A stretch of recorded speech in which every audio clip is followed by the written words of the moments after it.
Read with me as I read Philippians, chapter 3. And that's about it, friends.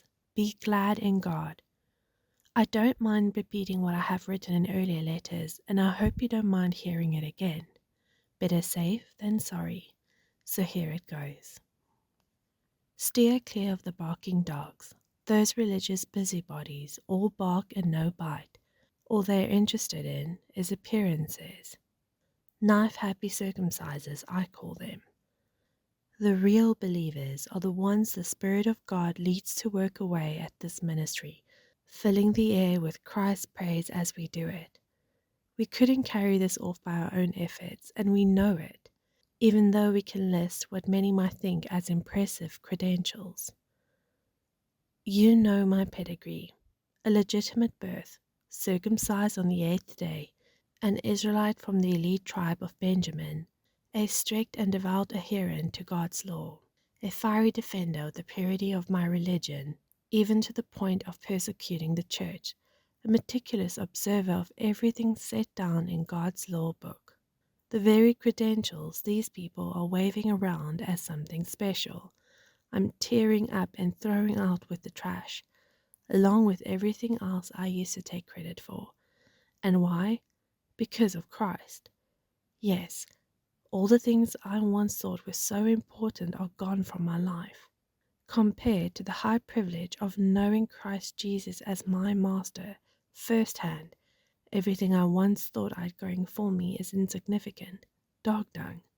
I've dumped it all in the trash so that I could embrace Christ and be embraced by Him.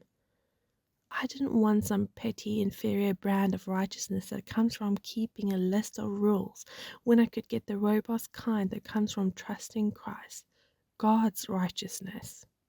I gave up all that inferior stuff so I could know Christ personally, experience His resurrection power, be a partner in His suffering, and go all the way with Him to death itself.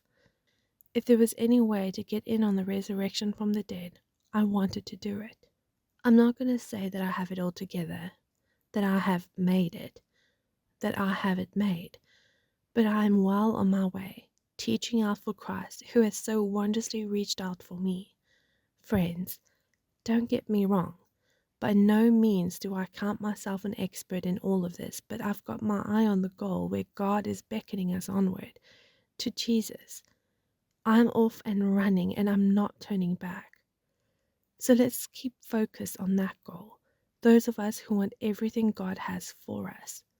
If any of you have something else in mind, something less than total commitment, God will clear your blurred vision. You'll see it. Now that we're on the right track, let's stay on it. Stick with me, friends. Keep track of those you are running the same course, headed for the same goal. There are many out there taking other paths, choosing other goals, and trying to get you to go along with them. I've warned you of them many times.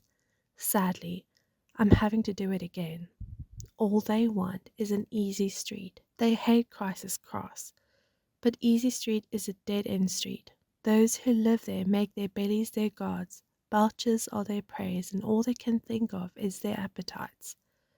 But there's far more to life for us. We're citizens of high heaven. We're waiting for the arrival of the Savior, the Master, Jesus Christ, who will transform our earthly bodies into glorious bodies like His own. He'll make us beautiful and whole with the same powerful skill by which He is putting everything as it should be, under and around Him.